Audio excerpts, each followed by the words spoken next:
Good morning. You are very, very welcome to beautiful Boughton. We are in the east of England, sort of between Cambridge and King's Lynn, and we are here for round 6 of the 2024 BRCA 110th Offroad National Series. The last round, can you believe it? If you've watched them all with us, it's been an epic season so far. Tommy Hall has stitched up 4-wheel drive, that's all done.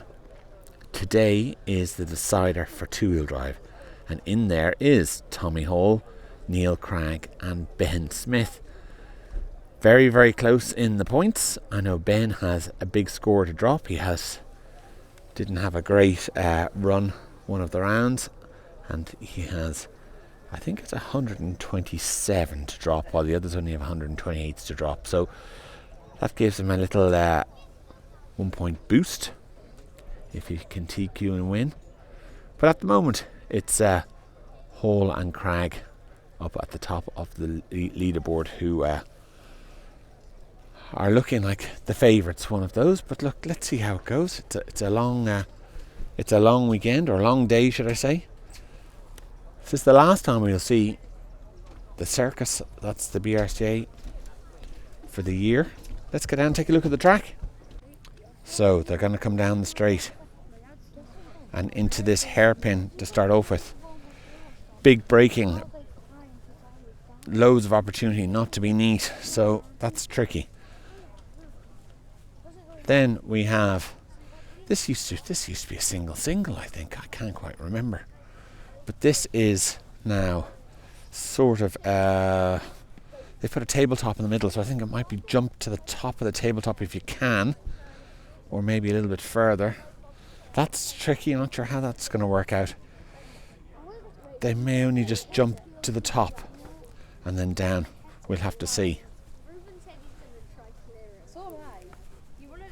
Now, power on. Surface here extremely loose for AstroTurf. It doesn't get a lot of use, and it just feels very, very fresh still. And that left-hander comes round and tightens into a hairpin.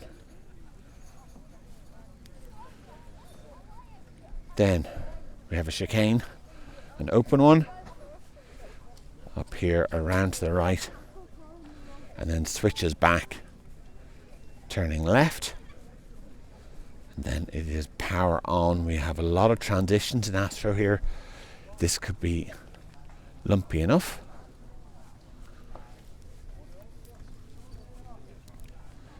And now we are turning right. There are again nasty looking transitions in the Astro, lots of lumps, pieces missing. That could be tricky. We've turned right, and there is a very, very broad keyhole through here. Be no issue from the rostrum, and then up over this tabletop, which is very simple, coming down the hill. And we are going to hairpin right.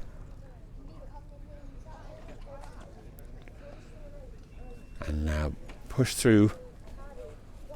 It's an open left-hander.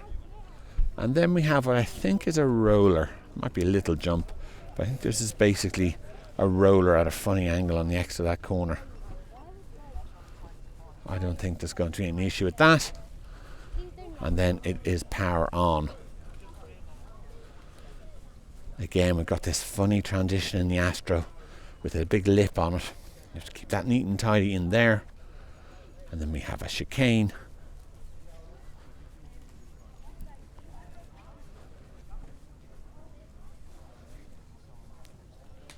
Now this is interesting. We've come out of that chicane,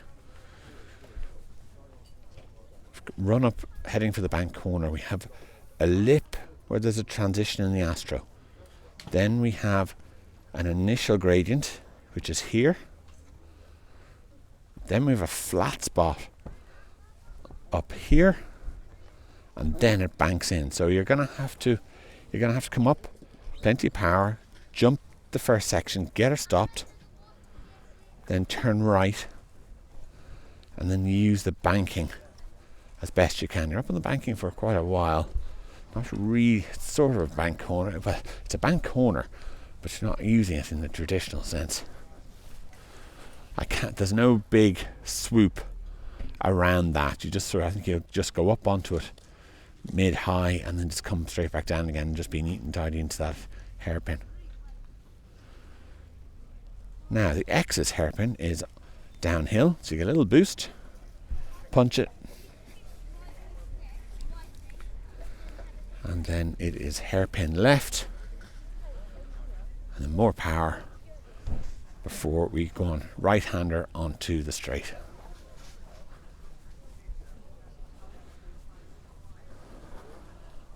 So the challenge here is going to be the grip levels. So it's low, it's loose. It gets really bad when it gets flashes of sunshine. So if there's loads of sunshine, blue skies, it'll stay consistent. But if there's patches of cloud, especially thicker cloud in that sunshine, the grip will literally go up and down as the clouds pass over. It's very, very fast to react here. I think it's due to there being very, very little sand in an Astro, and it being sort of that long butcher's grass style.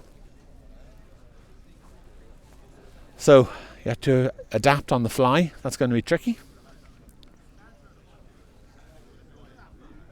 We will all just be hoping for a fair competition between the three championship contenders. It's going to be a busy day for them. Pressure will be on. All of them deserve it. They've all put in cracking performances this year so far.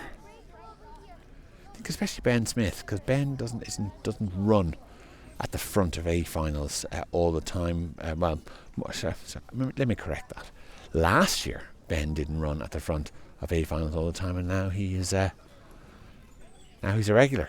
And I think it'd be nice to see him win the championship.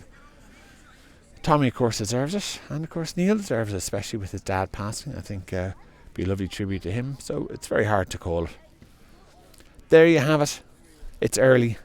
We're only getting going. We will get revved up now and get our equipment set up and get going, and we will be bringing you some interviews and some A-final videos later on. Big thanks to the sponsors, of course. They are Schumacher Speedworks Model Tune, FF Racing, Rude Bits, SEMCS and Briefcase Graphics. Thank you so much to them. And if you like our videos, I know the track walk videos aren't the most exciting, but lots of people watch them. But if you like our videos, especially the A-finals, just hit like and subscribe. Makes a huge, huge difference. Okay, we will talk to you later on. Thanks for watching.